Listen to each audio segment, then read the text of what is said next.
Steve, episode 14, the Broadway block. Another tough loss, 3-1 to the Flyers. Looked like they had more heart in the game. They also had Van Riemsdyk's face in the game, got him a point. Tough game for us, Steve. What do you think the Rangers needed to do differently in that one?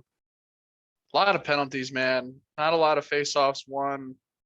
Just not a lot of chances to gain momentum. You had said before we started that it looked like they just came out with more fight, and these are not the efforts you're expecting. Some that we had riding off of the Jersey series. So another poor night for percentages on Strome, 37% on faceoffs. Mika was a little bit closer to 50%, but can't afford to be losing the even strength battles and limiting your amount of time to be even strength as well. So there was some good points. There was some neutral points. Brendan Smith had a goal for us. He then took a penalty a couple minutes later. Then in the second period, Brendan Smith drew a penalty.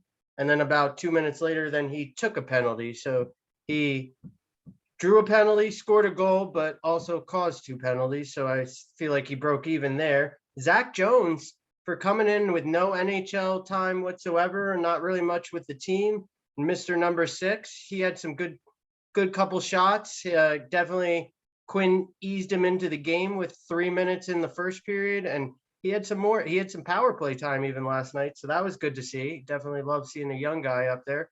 Another nice point to the game was Keedle had a couple great moves to the net. Big moves, Elliott had a good game against us. He robbed Panarin of that one. He robbed Heedle of the other one, and you got to give it to him on that. Yeah, I mean, a couple posts when we're up 1-0, and that really was the turning point. I thought, you and I always talk about if the game is 1-0 and you miss a scoring chance and it goes back the other way, now it's tied 1-1, and just the outcome of the game can completely change if you manage to capitalize. Panarin's probably staring at 4 feet of open net and shoots it. I mean, it was a great save by Elliott, but he shot it right into the net, and right into that was a little deflating.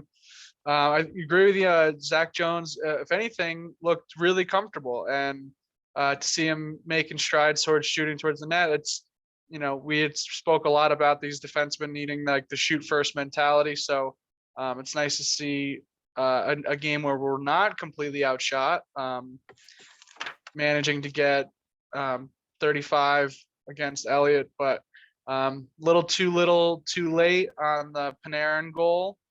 It's nice to see Fox continuing to put up some points, but not a lot of highlights really in that game. Think we were correct about Georgiev coming in tonight, and it'd be, really deflating if we don't manage to squeak out some points today. Back to our point from earlier, 6 penalties on the game, some frivolous mistakes there, a couple from Brendan Smith, which like you had mentioned before we started, sort of erase the good part of his game, which was scoring the goal. So be interesting to see how long Trouba's out for and how much opportunity that Zach Jones is going to get, seemingly replacing his spot in the lineup. But as you had mentioned, Quinn doesn't seem to be shy about putting him in on the power play, or, anytime there is an injury, there's a chance for someone to step up. So hopefully Trouba's back soon, but in the meantime, it'd be nice, especially if we get to a point where we're mathematically eliminated soon, or the chances are just extremely low. Be interesting to see if Ray Unanen gets called up, or maybe a Morgan Barron for the center position, just to see. I don't know if you're with me on this one, but I'm sort of over the Howden experiment, and yeah, it'd be nice to see somebody else get a chance to shine in these moments, especially while Trouba's gone. Maybe let's just shake up the defense a little bit. Try maybe a Miller on that top pairing with maybe a guy like Lindgren, and see if you can give all the special team time to a guy like Fox. But we'll see. Yeah, there was definitely a lot of good points, but like I said, it seemed like the Flyers wanted it more.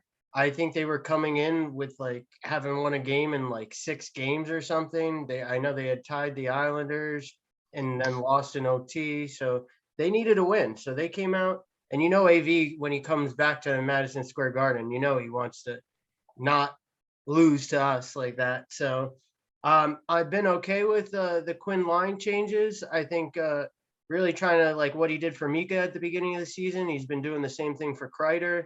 Try to get him onto a different line. Kreider's been on the kids line. He's been on the fourth line.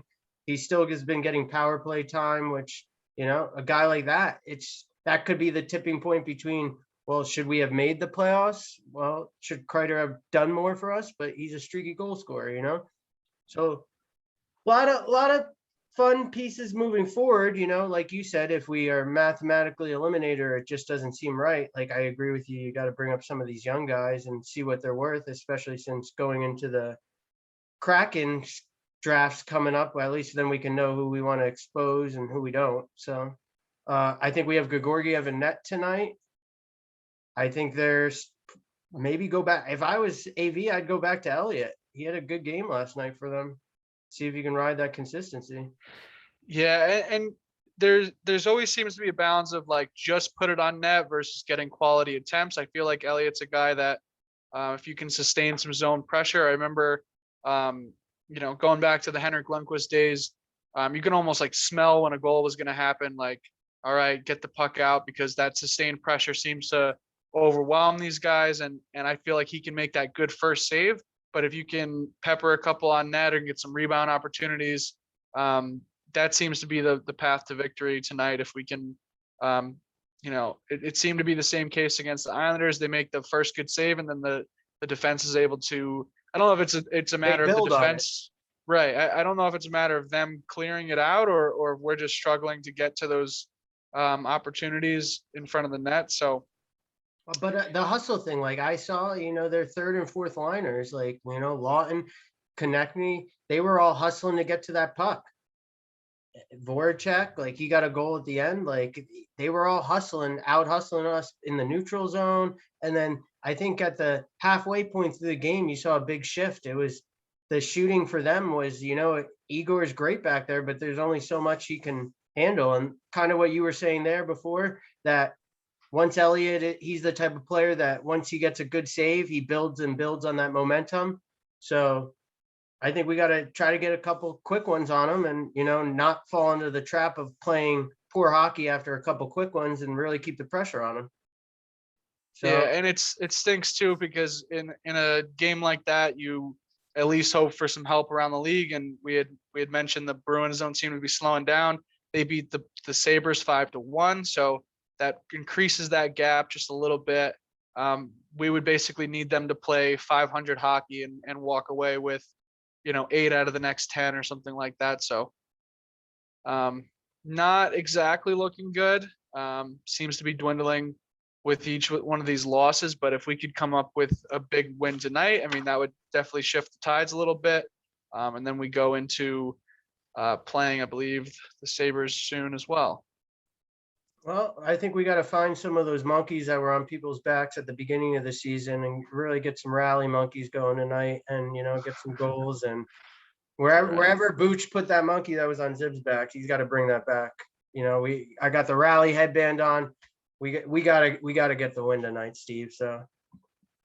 Yeah, so I want to double check that. We do have 2 against the Sabres and then 2 against the Islanders, followed by the Caps and the Bruins to round out the season. So.